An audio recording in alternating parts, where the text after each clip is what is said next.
Արթուր Խաչատրյան, նախապատրաստվի Լենա Մաթևոսյանը։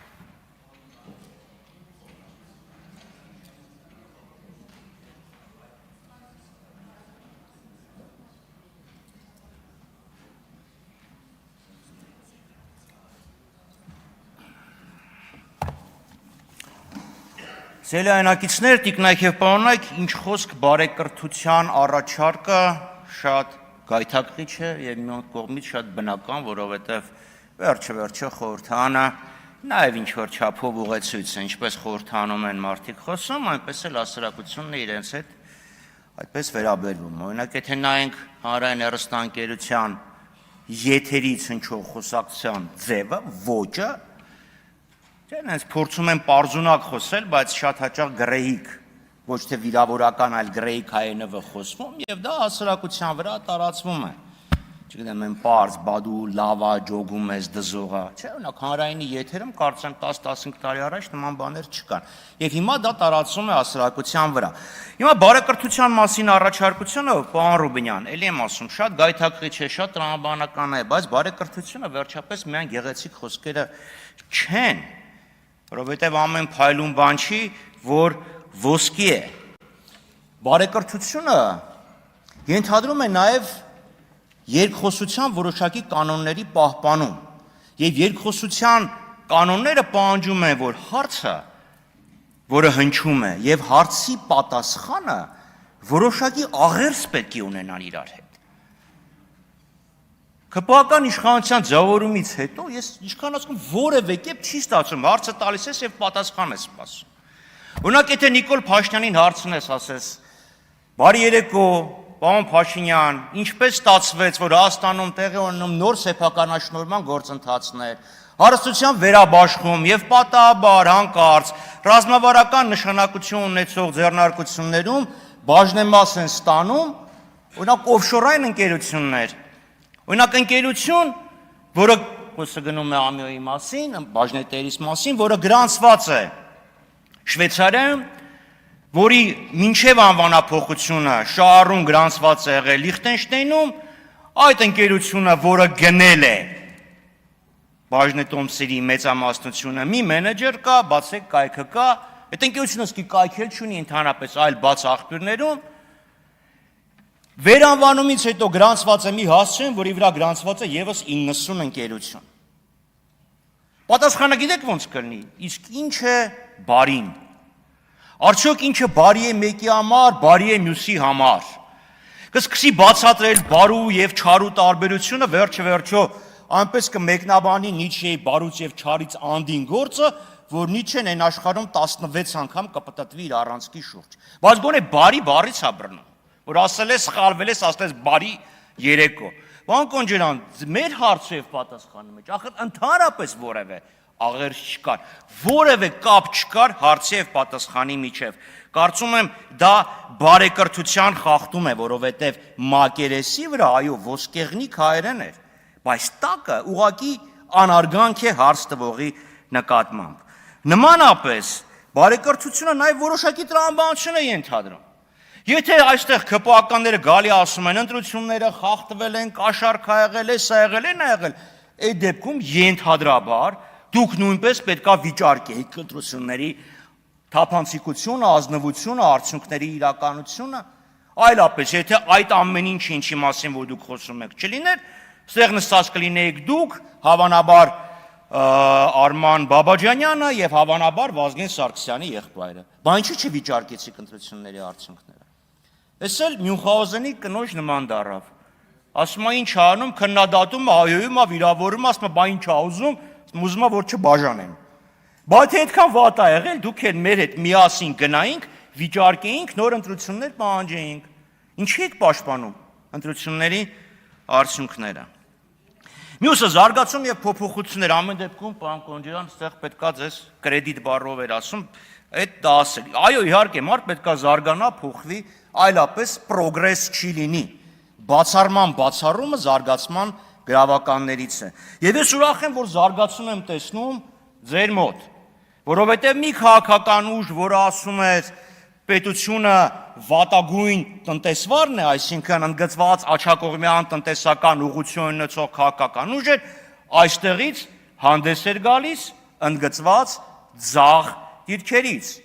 չէ՞։ Բա ինչա, վերցրեցինք կառավարումը, տեսեք իրավիճակը ավելի լավ է, բա ինչով ասես պետքա նայենք, մեր վերցնելուց հետո հեծն ավելի լավ աշխատում, այո,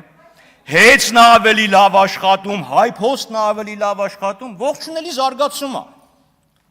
Բայց ստեղ Տիկին Ղազարյան, դուք ո՞նց եք գնալու Եվրոպայի համար լիբերալների եւ ժողովրդավարների ալյանսում հիմնավորեք, որ դուք մերժում եք պետությունը վատագույն տնտեսվարն է, պարադիգման համայելով այն բացառապես կեղծ եւ անհիմն։ Ո՞նց եք անելու, թե գնալու եք այնտեղ ասեք, վայ, Արշակ երկրորդի հակառակ տարբերակն է, հենց հասա Ստրասբուրգի կամ Բրյուսելի հող հասկացա, որ սխալվել են ստեղ։ Եվ բայց ուրիշ բան ասեմ, հանկարծ սոցիալիստերի մոտ չգնաք, որովհետև ձեր մոտեցումը դու կոմունիստականը չի, շարիկվություն է, վերցնել եւ կիսել։ Չէ, մենք կվերցնենք եւ ժողովրդին կկիսենք։ Այսինքն այդ զարգացումն էլ չէ որոշակի սկզբունքների եւ որոշակի տրամաբանության պետք է հետևի։ Ինչևէ, անդրադառնանք պարոն Ալեքսանյանին։ Պարոն Ալեքսանյան, պետք է ասեմ, որ սա ձեր երևի ամենաանկեղծ դրսև ելույթներից մեկն էր, եւ սա եւ նախորդ խոսքը, երբ մենք հարց տվեցինք, լավ, մարդու իրավունքների մասին եք խոսում, մարդու իրավունքների հարգանքի մասին եք խոսում, պատիժը, թե ուրեմն դատա, որ իրանք ուրեմն երևույթուն ուժի մեջ մտած դատական ակտի կատարում ազատազրկման տեսքով, եւ թե հատկապես խափանման միջոց կալանքը պատիժ է, եւ հարց տվեցինք, Տիկին Արեգնազ Մանուկյանը եւ իր երեխան իրար հետ շփվելու իրավունքից զրկված են։ Երեխան 14 տարեկան է, այսինքն երկու չափահաս մարդկանցից զրկեք, դեռ կարող է ասեք, որ աչքով, ունքով, սենց մի կերպ գաղտնի տեղեկություններ կփոխանցեն, բայց դեռ 14 տարեկան երեխու մասին է խոսքը։ Այդ հարցին չանդրադարձակ, անցակ Արեգնազ Մանուկյանը խախտեցիք անմեղության կանխավարկածը, ինչուն ասես կախեցիք վրան։ Հասկացա, մեղադրանքը կա, բայց դա չի նշանակում ինքը, որտեվ պարոն Կարապետ Ռուբինյանի վրա էլ մեղադրանք կար, բայց դա հանվեց։ Այսինքն դուք չանդրադարձաք նրան, որ խափանման միջոցը օգտագործվում է որպես տանջանք։ Չանդրադարձաք, որ դուք այդ երեխուն տանջում եք։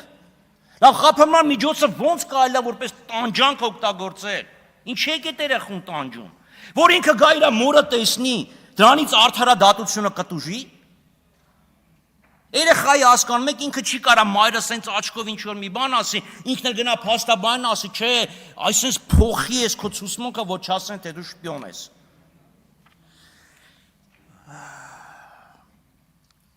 Բոլորս դաշնակցականներ ենք եղել։ Ցավոք սրտի ոչ։ Երբ Հայաստանը անկախացավ, խոսքը չի գնում սեպտեմբերի 21-ին, խոսքը գնում է 20 թվականի մայիսի 20-ի ներողություն, 1990 թվականի մայիսի 20-ի ընտրություններից հետո ձևավորված իրավիճակի մասին։ Եվ քննարկում էր Հայաստանի զարգացման ուղեգիծը, կար երկու մրցող մոտեցում։ Պարոն Քոչյանը վստահաբար կհիշի, որ անկախության հռչակագրի 3 տարբերակ կար։ Առաջինը Ռուբիկ Համբարձումյան, ներողություն, Ռաֆիկ Համբարձումյան, եւ 2A եւ 2B։ Եվ ստեղ իրոք երկու մրցակցող մոտեցում կար։ ՀՀՇ դաշնակցություն կամ Ժիրայր Լիպարիսյան, Հրայր Մարուխյան։ Այլ տարբերակ ընտրվեց, չգնաց բոլորը դաշնակցականները։ Ոչ։ Օրինակ, ցեղասպանության ընդունումը հիշում եք Լեոն Տեր-Պետրոսյանը դեմ էր, եւ նույնիսկ այն Իվանովը խոսեց, թե այս ինչա կատարում, բայց Հայաստանի առաջին հանրապետության իրավահաջորդը չընտրվեց։ Այսինքն այդ վեճը կար, բայց պետությունը չգնաց այն տեսլականով, որ դաշնակցություններ առաջարկում։ Հիմա դուք ասում եք բոլորը դաշնակցականներ են եղել, եւ դրա համար պետությունը գնաց սխալ ճանապարհով։ Այսինքն Տիկին Կարապետյան, դուք նախորդ ժամանակ դաշնակցական եք եղել։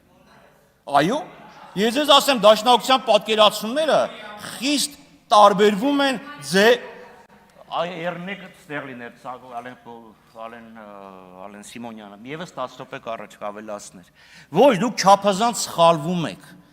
Թե տնտեսական պատկերացումները հարգելի ԱԼԴԵ-ի անդամ, թե ազգային պետության պատկերացումները, թե Արցախի հարցի կարգավորումը, թե ցեղասպանության հարցի արծածումը, այդ ամեն ինչը որևէ աղերս չի ունեցել։ Դուք լինելով ձեր էության հավատարիմ, այստեղ չեք փոխվում, չնայած պետք է որ փոխվեիք։ Դուք փորձում եք ձեր բոլոր ձախողումները, ձեր բոլոր թերացումների համար պատասխանատու կարգել մի քաղաքական ուժի, ով իրոք ձեր հետ ունի ամենամեծ եւ սկզբունքային տարաձայնությունները։ Շնորհակալություն։ Լենա Մաթևոսյան, նախապատրաստվի Մեսրոպ Մանուկյանը։